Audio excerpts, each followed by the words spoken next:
Digital చెల్లింపుల కోసం జాతీయ చెల్లింపుల సంస్థ కొత్తగా భీమ్ పేరిట కొత్త ఈ-వాలెట్ యాప్ను అభివృద్ధి చేసింది. దీనిని ప్రధాని గురువారం ఆవిష్కరించారు. ఇప్పటి వరకు ఉన్నటువంటి చెల్లింపు యాప్లతో పోల్చితే ఈ యాప్తో చెల్లింపులు చాలా సులభంగా చేయవచ్చు. ఆండ్రాయిడ్, ఐఫోన్ ఫీచర్ల ఫోన్లలో ఈ యాప్ పనిచేస్తుందని చెబుతున్నారు. ఈ యాప్ వినియోగానికి ఇంటర్నెట్ కూడా అవసరం లేదంటున్నారు. కానీ ఆండ్రాయిడ్ వెర్షన్కి మాత్రం నెట్ తప్పనిసరిగా ఉండాల్సిందే. నెట్ అవసరం లేకుండా కేవలం మెసేజ్లతో పనిచేసే యాప్ను త్వరలో విడుదల చేస్తారేమో చూడాలి. ఫీచర్ ఫోన్లకు సంబంధించిన యాప్ కూడా ఇంకా అందుబాటులోకి రాలేదు. అవన్నీ పక్కన పెడితే ఆండ్రాయిడ్ వెర్షన్ మాత్రం చాలా సులువుగా వినియోగించేలా ఉంది. జాతీయ చెల్లింపుల సంస్థ రూపొందించిన ఈ యాప్ను శుక్రవారం ప్రధాని మోదీ ఆవిష్కరించారు. యూపీఐ, యుఎస్ఎస్డి వ్యవస్థలను ఏకీకృతం చేసి ఈ యాప్ను తయారు చేశారు. కొత్త ఈ-వాలెట్ యాప్కు రాజ్యాంగ నిర్మాత భీమ్రావ్ అంబేద్కర్ ను ఆదర్శంగా తీసుకుని ఆయన పేరును పెట్టినట్లు ప్రధాని తెలిపారు. ఈ యాప్ ను అంబేద్కర్ కు అంకితమిస్తున్నట్లు ప్రకటించారు. దేశ ప్రజలకు 2017 సంవత్సరానికి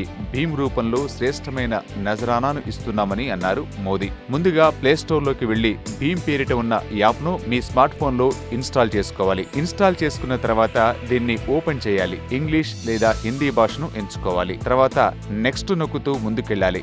తర్వాత ఫోన్ నెంబర్ను వెరిఫై చేయమని అడుగుతుంది. ఫోన్ నెంబర్ను వెరిఫై చేసే ముందు ఆ నెంబర్ అదే ఫోన్లో ఉండేలా చూసుకోవాలి. అలాగే అదే ఫోన్ నెంబరు బ్యాంకులోనూ ఇచ్చి ఉండాలి. డ్యూయల్ సిమ్ మొబైల్ అయితే బ్యాంకులో ఇచ్చిన నెంబర్ను ఎంపిక చేసుకోవాలి. నెక్స్ట్ క్లిక్ చేస్తే మీ మొబైల్ నెంబరు వెరిఫై అవుతుంది. ఇందుకు ఒక SMS ఛార్జీ పడుతుంది. తర్వాత పిన్ క్రియేట్ చేసుకోవాలి. తర్వాత మీ ఖాతా ఉన్న బ్యాంకులను ఎంచుకోమని అడుగుతుంది. ఆయా బ్యాంకులను ఎంచుకోవాలి. ఈ యాప్ లో స్కాన్ అండ్ పే ఆప్షన్ ఉంది. మీరు యాప్ ఓపెన్ చేసినప్పుడు మీకోసం ఒక QR కోడ్ ను ఇస్తుంది. దాన్ని అవతల వారికి పంపితే వారు స్కాన్ చేసి డబ్బులు చెల్లించొచ్చు. అవతల వారి QR కోడ్ ను కూడా మీరు ఈ యాప్ తో స్కాన్ చేసి డబ్బులు చెల్లించవచ్చు. అలాగే UPI ద్వారా కూడా మీరు ఇతరులకు ఈ యాప్ ద్వారా చెల్లింపులు చేయవచ్చు.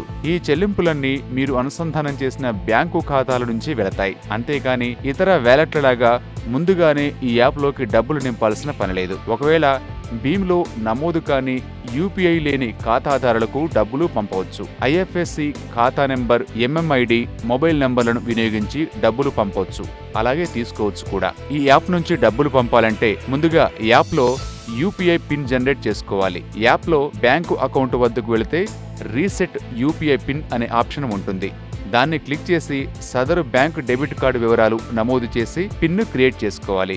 UPI పిన్ క్రియేట్ చేసుకున్నాక సెండ్ బటన్ నొక్కాలి. అక్కడ మొబైల్ UPI వివరాలు అడుగుతుంది. అవి లేనప్పుడు IFSC ఖాతా నెంబర్ వివరాలతో అవతలి వ్యక్తికి డబ్బులు పంపవచ్చు. లావాదేవీల పరిమితి: ఒక లావాదేవీ ద్వారా గరిష్టంగా రోజుకు 10,000 నుంచి 20,000 పంపొచ్చు. దాదాపు అన్ని బ్యాంకులకు ఈ ఒకే యాప్ సరిపోతుంది. ఈ యాప్ లో నమోదైన బ్యాంకుల్లో ఏ ఖాతా నుంచైనా మరో ఖాతాకు డబ్బులు పంపవచ్చు. ఈ యాప్ నుంచి ఎప్పుడైనా ఎక్కడ నుంచైనా డబ్బులు చెల్లించవచ్చు. ఆండ్రాయిడ్ యాప్ కు మాత్రం నెట్ ఉండాల్సిందే. నెట్ లేకుండా కనెక్ట్ కాదు. ఈ యాప్ ద్వారా అనుసంధానమైన బ్యాంకుల్లో బ్యాలెన్స్ ను కూడా ఎప్పటికప్పుడు చెక్ చేసుకోవచ్చు.